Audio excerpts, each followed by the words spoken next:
गरुड़ पुराण अध्याय 7 यमराज की राजधानी का वर्णन। 44 योजन बहुभीति शहर से दूर यमराज की महान नगरी पड़ती है। सभी आत्माएं धर्म दरवाजे पर खड़े पहरेदार को अपनी आगमन सूचना देती है। चित्रगुप्त अपने चमचमाते आसन पर विराजमान होते हैं। सब कुछ मालूम होते हुए भी वह सरावंश यह ब्रह्मपुत्र हैं जो पूरे विश्व में चक्कर लगाते रहते हैं और दूर से ही मनुष्य चाहे किसी भी संसार में हो उसके सारे कर्मों का ब्यौरा सूची तैयार करते रहते हैं। इनकी पत्नियां श्राविनीश मनुष्य की इच्छाओं और कल्पनाओं की सूची तैयार करती है। इस तरह मनुष्य के सब अच्छे बुरे कर्मों की सूची तैयार होती है और यह जानकारी चित्रगुप्त के पास जाती है।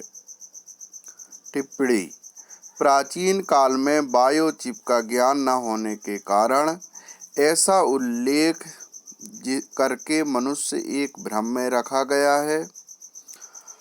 अब हम यह कह सकते हैं कि बायोचिप सूक्ष्म आत्मा के कुछ जुड़ी रहती है और जिसमें से पूरी जानकारी लेने के लिए केवल यमराज ही सक्षम है। उस जानकारी के आधार पर पुनर्जन्म होता है। जिन आत्माओं के अच्छे कर्म होते हैं उन्हें स्वर्ग की ओर भेजा जाता है।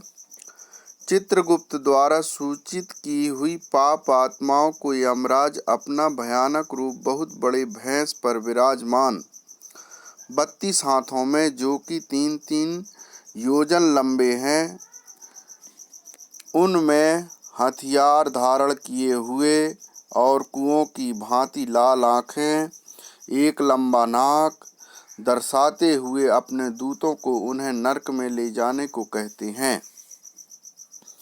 21 महान भयानक नरकों में उनको यातनाएं दी जाती है। इस तरह अनेक यातनाएं सहन कर मनुष्य शुद्ध आत्मा के साथ फिर दूसरा जन्म लेता है। इस नगरी के बीचों बीच यमराज का चमचमाता भव्य भवन स्थित है। यह 200 योजन लंबा और 500 योजन ऊंचा है। इसके अंदर अलौकिक सभा कक्ष है। वहां पर उपस्थित सभी अपनी ही रोशनी से जगमगाते हैं। इस भवन में पहुंचने के लिए 4 द्वार हैं।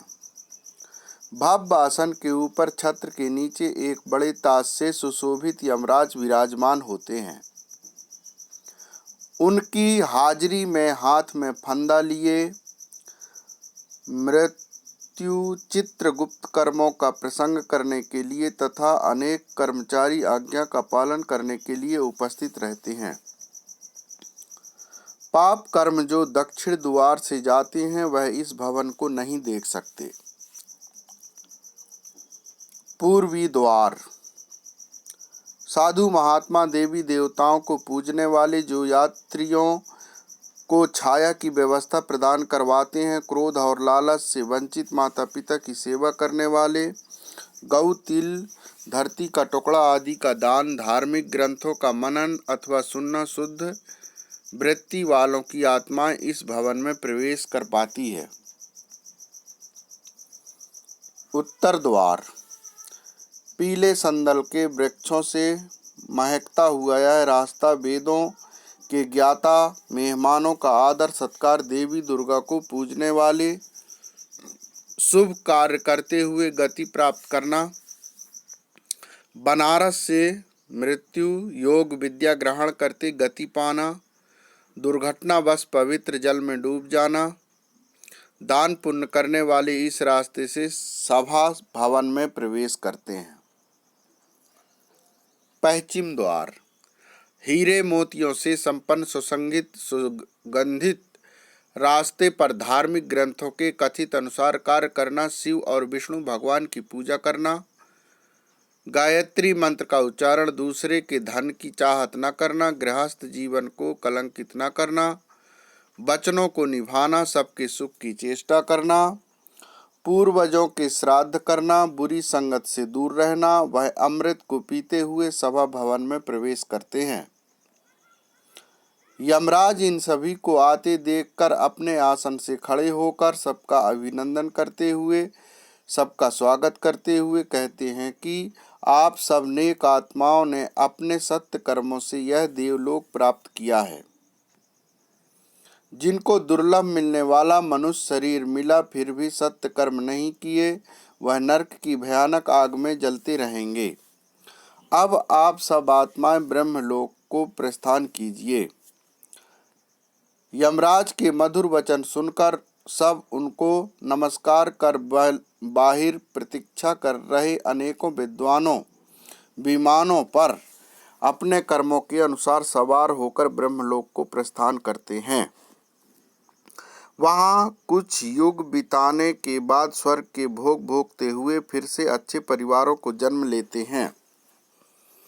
धन संपत्ति में युक्त धार्मिक ग्रंथों के ज्ञाता लोक कल्याण करते हुए अपने सत्य कर्मों के आधार पर अलौकिक सभा भवन में प्रवेश करते हैं। अध्याय 7 समाप्त हुआ। अध्याय 8 पापी आत्माओं का दुखदायी जन्म। भगवान विष्णु बताते हैं किस तरह स्त्री पुरुष के मिलन से मनुष्य का जन्म होता है।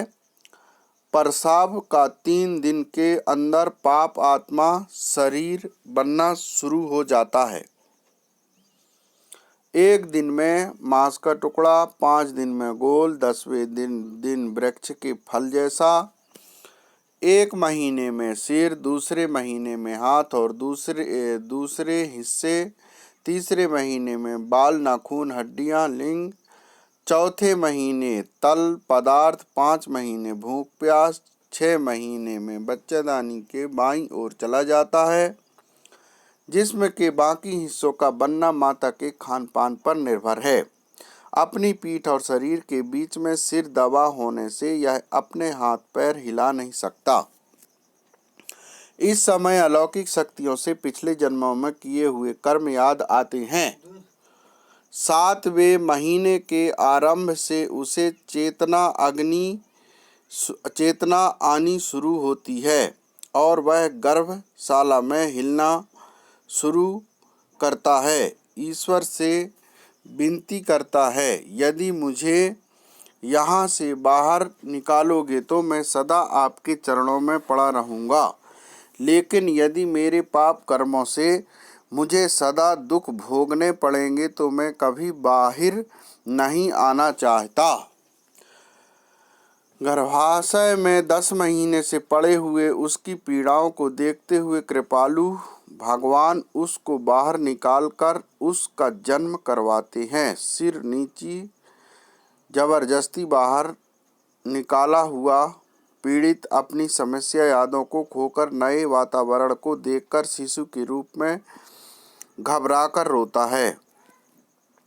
बचपन के दुखों को झेलता हुआ जवानी में अपनी इंद्रियों के वश बुरी आदतों में फंसा, दुर्लभता से मिले मनुष्य जीवन को यही बर्बाद करके वृद्ध अवस्था में बीमारियों से घिरा मृत्यु के पश्चात फिर नरक लोक में जाता है। इस तरह बुरे कर्मों के जाल में फंसा मेरी प्रकृति से पापी कभी मुक्त नहीं होता।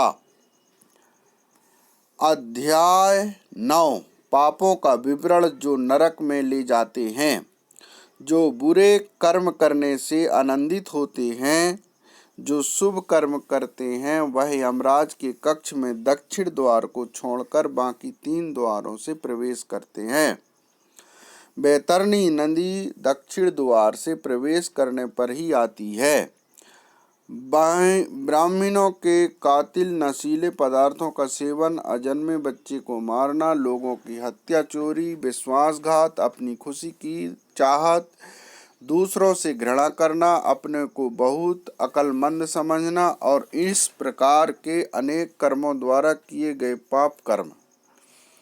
जिन्होंने गौदान नहीं किया, दाह संस्कार की रस्में नहीं करी, झूठी गवाही, विधवाओं के साथ शारीरिक संबंध, स्त्री जो पति के साथ विश्वासघात करती है, जानवरों को सताना, पेड़ों को काटना, सामाजिक रीतियों का उल्लंघन, ब्राह्मण या कोई मेहमान आपके घर में खाने की इच्छा से आए, उसे खाना नहीं दिया जाए जबकि घर में खाना बन रहा हो।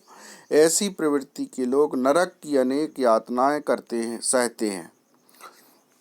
यमराज के आदेश अनुसार वह फिर पृथ्वी लोक में नीचे योनि में जन्म लेकर बीमारियों के शिकार कर पीड़ित रहते हैं और पाप कर्म करते रहते हैं। नरक के बार बार चक्कर काटते हैं। अध्याय 9 समाप्त हुआ।